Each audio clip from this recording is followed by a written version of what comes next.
guys, welcome back to the channel. So the UP NEET counseling has already begun and MCC counseling round 1 हो गया है या अभी और भी जो भी states के counseling हो गए वो start हो चुके हैं, choice filling भी start हो चुकी है. So guys, आज का वीडियो बहुत important है क्योंकि मुझे बहुत सारे messages आ रहे थे कि ma'am which is the right dental college for us, हमें क्या क्या चीज़ें mind में रखनी चाहिए while selecting that right college. So today's video is very important क्योंकि आज के वीडियो में हम वो हर चीज़ के बारे में बात करेंगे जो कि एक बहुत मेजर रोल प्ले करता है जब आप अपना कॉलेज सिलेक्ट करते हो. सी BDS is a 5-year long journey and all of you are just 12 passed out or some of you are droppers. You don't have idea about the real college world, how it is. Medical profession और बाकी के profession में जो आपका college life होता है वो बहुत ज़्यादा मेजर डिफर करता है. So without further ado, we'll see what are the things that play a very major important role. So in the first half of the video, we'll talk about the things that matter. इस video में पहले half में हम उन important चीज़ों के बारे में बात करेंगे जो मैटर करती हैं और सेकंड हाफ में मैं बताऊंगी वो क्या चीज़ें हैं जो मैटर नहीं करती हैं. And the first and most important thing जब आप किसी कॉलेज के बारे में पढ़ते हो या अगर आप उसमें एडमिशन लेने में इंटरेस्टेड हो वो होता है कॉलेज का रिकॉग्निशन और affiliation. I request everybody to go to the DCI portal. वहाँ पे जाके देखिए कि कॉलेज जो है वो DCI से एफिलेटेड है. सबसे पहले DCI का एफिलेशन होना चाहिए. Second thing that is important कि वो कौन से यूनिवर्सिटी से रिकॉग्निशन मिला है उसको या किससे एफिलिएशन है उसका. जो आपके एग्जाम्स कंडक्ट होंगे, जो आपकी डिग्री आएगी वो कहाँ से आने वाली है, कौन सी यूनिवर्सिटी से आने वाली है. And third thing that is important is NAC approval. in 2023 if you see NRF ranking and NAC approval is one of the major thing. NRF मैं इतना एम्फोसाइज नहीं करूँगी बिकॉज आप अगर NRF रैंकिंग देखोगे तो deemed universities are on the top. But yes, अगर आप एक नॉर्मल डिसेंट डेंटल कॉलेज में एडमिशन ले रहे हो at least it should be NAC approved because within some years ना यू विल सी कि जो कॉलेजेस NAC अप्रूव नहीं हैं उनको धीरे धीरे प्रेशर दिया जा रहा है कि वो NAC अप्रूव्ड हों ताकि एक बेसिक जो आपका क्वालिटी ऑफ एजुकेशन है वो मेंटेन रहे डेंटल में. गाइस, अगर हम एक अच्छे डेंटल कॉलेज की चेकलिस्ट के बारे में बात करें, the first and foremost thing that is important is budget. मैं लोकेशन से या कॉलेज इंफ्रास्ट्रक्चर से भी पहले बजट के बारे में आपसे बात करना चाहती हूँ. ऐसे बहुत सारे स्टूडेंट्स हैं जिनको आइडिया नहीं है कि कितना फ़ीस होता है या मुझे कहाँ एडमिशन लेना चाहिए. तो देखिए, 2 टाइप के कॉलेजेस होते हैं. एक होते हैं आपके प्राइवेट डीम्ड यूनिवर्सिटीज़ और एक होते हैं आपके private state dental college. See this whole admission thing is very tricky. I tell you why. आप अगर डीम्ड यूनिवर्सिटीज़ को देखो तो उनकी फ़ीस सेट है at around 5 to 5.5 lakh rupees per annum and there are very few good selected deemed universities in India, so it is very easy to choose from because उनका जो audience है या फिर जो उनके स्टूडेंट्स हैं वो फिक्स्ड है. there are people who are मतलब एकदम कंसर्न कि उनको वहीं पे एडमिशन लेना है. दूसरी तरफ अगर आप देखोगे state private dental colleges, there are around 329 dental colleges in India right now. तो उनमें से जो मेजॉरिटी है, मेजर चंक जो है वो आपका 12 to 14 lakhs के बजट में आता है ओवरऑल.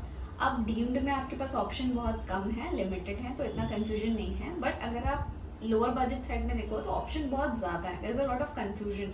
मैम कहाँ पे लें, कैसे लें, किस कॉलेज में लें. See guys, I tell you very frankly, out of those 329 dental colleges in India currently only 100 are worth study. So I want to make you understand this कि आप जो चूज़ कर रहे हो वो राइट है या नहीं है, वो आपको मेक श्योर करना पड़ेगा कि आप वो 100 में से ही सिलेक्ट कर रहे हो या नहीं कर रहे हो. ऐसा तो नहीं है कि आप कोई बिलो एवरेज कॉलेज में जाके पढ़ रहे हो जस्ट बिकॉज आपका बजट लो है. बजट एस्टिमेट बनाना सीखिए आप. अगर आप नॉर्थ में कोई कॉलेज टारगेट कर रहे हैं तो एटलीस्ट 12 to 14 lakhs का डिसेंट बजट लेके चलिए. बट अगर आप उससे अबव एंड बियॉन्ड जा रहे हैं, मूव टू साउथ. अगर आपका बजट 19 lakhs है, 20 lakhs है, there is no point of studying in north in that budget. Move to south. आप साउथ में जाइए, एक अच्छा एजुकेशन क्वालिटी मिलेगा आपको वहाँ पे, बेटर देन नॉर्थ. मैं आपको ये बोलूँगी, ऐसा नहीं कि नॉर्थ में बेकार कॉलेजेस हैं, but yes it is not worth spending 19 to 20 lakhs there.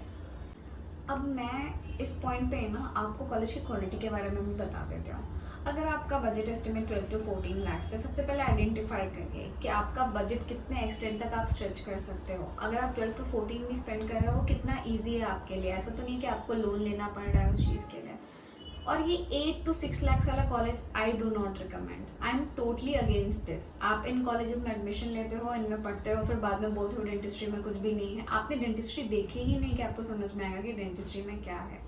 तो अगर आपका एक डिसेंट बजट एस्टिमेट है 12 to 14 lakhs का, तब ही प्रोसीड फॉरवर्ड करिए, वरना I would not recommend you to do BDS. Very frankly I am telling you this today. रही बात डीम्ड कॉलेजेस की, their quality of education, their infrastructure is beyond par. They are offering you the best thing. वो आपको सारे latest technologies पढ़ा रहे हैं, सब कुछ सिखा रहे हैं, इसलिए उनकी फीस इतनी ज़्यादा है.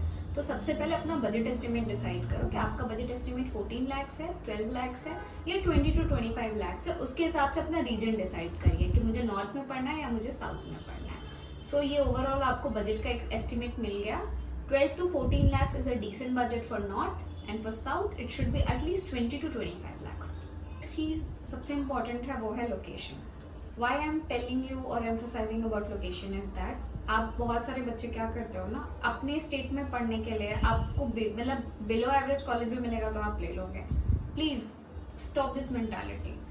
If you are getting a good college in a good budget, maybe away from your home, go to that place. I'm not telling you to migrate to a foreign location या फिर एकदम isolated desolate location में चले जाइए. देखिए college का location बहुत important है. आप अपने घर से कितनी दूर कॉलेज लेते हो वो आपको ऐसे डिसाइड करना है कि मैं ट्रेन में बैठूँ या मैं फ्लाइट में बैठूँ और मैं लैंड कर जाऊँ, मेरा कॉलेज है मेरे को वहाँ पे मिल जाए. अब आप इतना भी स्ट्रगल मत क्रिएट कर लो कि 8 लाख का कॉलेज मेरे को अपने घर से 1500 किलोमीटर दूर मिल रहा है, मैं ट्रेन से जाऊँगा, फिर मैं उतरूँगा, फिर मैं वहाँ से वहाँ और डिस्टेंस ट्रैवल करूँगा. Don't do this. It's not worth it. अगर आपको आपके स्टेट में एक डिसेंट बजट में अच्छा कॉलेज मिल रहा है, stick to that. And if you getting it away from your state with good facilities, good amenities, फिर भी you should make a decision based on that कि वो आपको कितना अप्रोचेबल है वो लोकेशन. कि अगर आप बस स्टैंड में उतरते हो, रेलवे स्टेशन में उतरते हो या फिर अगर आप एयरपोर्ट पर उतरते हो तो आपको कॉलेज पहुंचने में कितना टाइम लगेगा. Based on that make your decision. Location क्यों इंपॉर्टेंट रोल प्ले करता है. अगर एक एरिया में विद इन 5 to 6 किलोमीटर 2 या 3 डेंटल कॉलेज हैं, आपको लगता नहीं है कि वहाँ का पेशेंट फ्लो डिवाइड हो जाएगा. आपका जो कॉलेज है अगर वो थोड़ा भी सबर्ब्स में है या थोड़ा रूरल एरिया में है, it is a benefit only, क्योंकि जो भी पेशेंट लोग आसपास का वो आपके कॉलेज में आएगा. But I think even city should be nearby to your college. एकदम डेसोलेट आइसोलेट लोकेशन में चले जाएंगे तो जो बेसिक फैसिलिटीज और एमिनिटी है सिटी लाइफ का वो भी आपको नहीं मिलने वाला. And it is going to be very frustrating in the 5 years. Because BDS में 5 साल आपको बहुत चीज़ें सीखनी है, बाहर भी जाना है कुछ कोर्सेज करने के लिए, कुछ फेलोशिप करने के लिए, तो आपको हर चीज़ कंसिडर करना पड़ेगा. लोकेशन एक बहुत इंपॉर्टेंट रोल प्ले करता है कि वो आपके घर से कितना दूर है, whether the location is approachable और नॉट, और जहाँ पे भी कॉलेज है वहाँ पे आसपास में क्या है, पेशेंट फ्लो कैसा है उस कॉलेज में, कहाँ के लोग आते हैं वहाँ पे ट्रीटमेंट कराने के लिए. That is very important. अब नेक्स्ट जो third and the most important thing is patient flow. Whenever you are going to select a dental college or a medical college, जो हम सबसे ज़्यादा एम्फोसाइज करते हैं जिस चीज़ पे वो है पेशेंट फ्लो. अब मैं एक चीज़ आपको क्लैरिफाई करना चाहती हूँ. बच्चे बोलते हैं मैम हम इस कॉलेज में गए, वहाँ पे ना पेशेंट फ्लो बहुत अच्छा था. तो प्लीज़ बी प्रिसाइज कि पेशेंट फ्लो किस चीज़ के लिए अच्छा था. सी इन इंडिया बहुत सारे डेंटल कॉलेजेस में जनरल हॉस्पिटल होता है, बहुत सारे कॉलेजेस में नहीं होता है. तो अगर आपके कॉलेज में जहाँ पे आप एडमिशन लेना चाहते हो अगर जनरल हॉस्पिटल और डेंटल हॉस्पिटल दोनों कैंपस के अंदर है, तो अब आप जनरल हॉस्पिटल के पेशेंट फ्लो पे उस कॉलेज को जज मत करिए. अ lot of colleges make this fake claim कि उनका पेशेंट फ्लो 500+ है. अब वो 500+ किस चीज़ के लिए है? क्या वो डेंटल प्रॉब्लम्स के लिए है या वो मेडिकल प्रॉब्लम्स के लिए है? आपको तो डेंटल प्रॉब्लम्स ट्रीट करना है ना, आपका मेजर गोल वही है. तो आपको चाहिए कि उस कॉलेज में सफिशिएंट डेंटल OPD होनी चाहिए. अब जो पेशेंट आ रहा है वो क्या अल्ट्रासाउंड और USG कराने के लिए या फिर CT स्कैन कराने के लिए आ रहा है आपके कॉलेज में, या वो डेंटल प्रॉब्लम ट्रीटमेंट के लिए आ रहा है? ये जस्टिफाई करिए कि डेंटल में OPD कितनी है और मेडिकल में OPD कितनी है. मेडिकल हॉस्पिटल भी इंपॉर्टेंट है डेंटल कॉलेज के लिए, क्योंकि आपका जो भी 3rd ईयर में जो भी पोस्टिंग्स होगा वो मेडिकल हॉस्पिटल में लगने वाला है. But in future final year और इंटर्नशिप में आपको फुल टाइम डेंटल पोस्टिंग्स करनी है. So first find out what is the dental OPD of that particular college, and I think 300 to 350 patient flow is sufficient और इतना ही आपको अच्छे colleges में मिलेगा. 500+ apart from government colleges you will not find anywhere. So if somebody is telling you कि हमारे college में ना 350+ या 400+ इतनी OPD है, they are telling it fake. The numbers are not right. I have visited a lot of colleges and lot of campuses. सबका decent आपका जो पेशेंट फ्लो है वो 250 to 350+ का ही है और उतना ही होना भी चाहिए. So guys, the fourth and the most important thing now is your infrastructure, academics and your basic amenities that is provided by the college. अब इंफ्रास्ट्रक्चर क्यों इम्पॉर्टेंट है? देखिए डेंटिस्ट्री में क्या है कि आपको बस पेशेंट को डायग्नोसिस नहीं करना है, you have to make the treatments also. So जो आपके कॉलेज में डेंटल चेयर है या जो लेटेस्ट टेक्नोलॉजीज है, इक्विपमेंट्स हैं, वो अवेलेबल हैं या नहीं है, वो बहुत इंपॉर्टेंट है.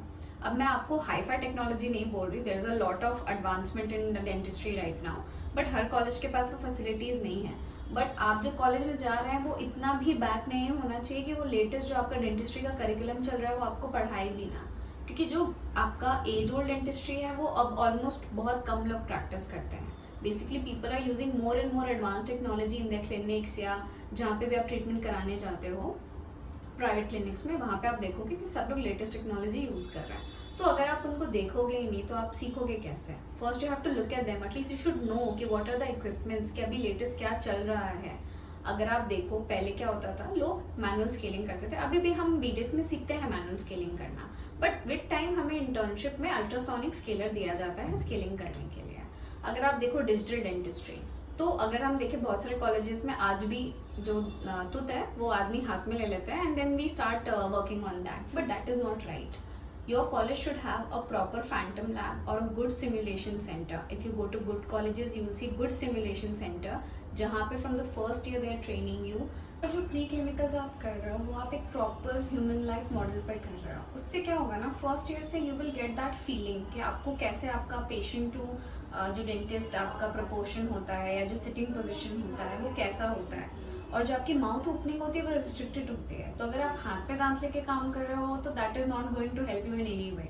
यू शुड नो कि आपका जो रिस्ट्रिक्टेड माउथ ओपनिंग है उसमें आपको इंस्ट्रूमेंट्स कैसे होल्ड करने हैं, कैसे आपको पेशेंट का ट्रीटमेंट करना है, क्योंकि शुरू के 3 साल में तो आप प्री क्लिनिकल में हाथ पे लेके काम कर लोगे, then in the 4th year again you will start ranting कि पेशेंट है, आप नर्वस हो जाओगे, आपको इंस्ट्रूमेंट्स कैसे पकड़ना है, आपको उस चीज़ में प्रॉब्लम होगा।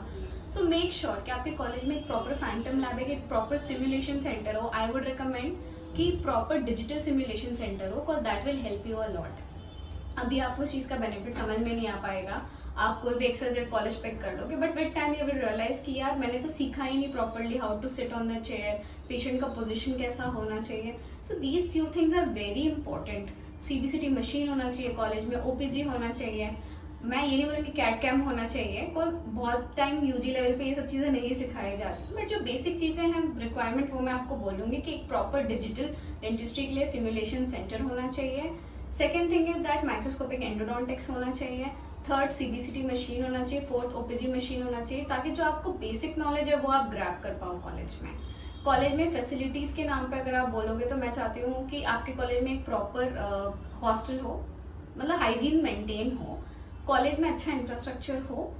ऐसा ना हो ना कि डेंटल चेयर वर्क नहीं कर रहा है, आप पेशेंट को लेटा रहे हो अपने चेयर पे एंड उसके बाद योर मतलब सम ऑफ द इंस्ट्रूमेंट्स और something that is attached to the chair is not working, so that is not good, that is a drawback for you only. और आप किसी भी कॉलेज में जाओ तो चेक करो कि वो क्या फैसिलिटीज़ दे रहे हैं, आपको ये अगर होना चाहिए, आपको पूछना चाहिए।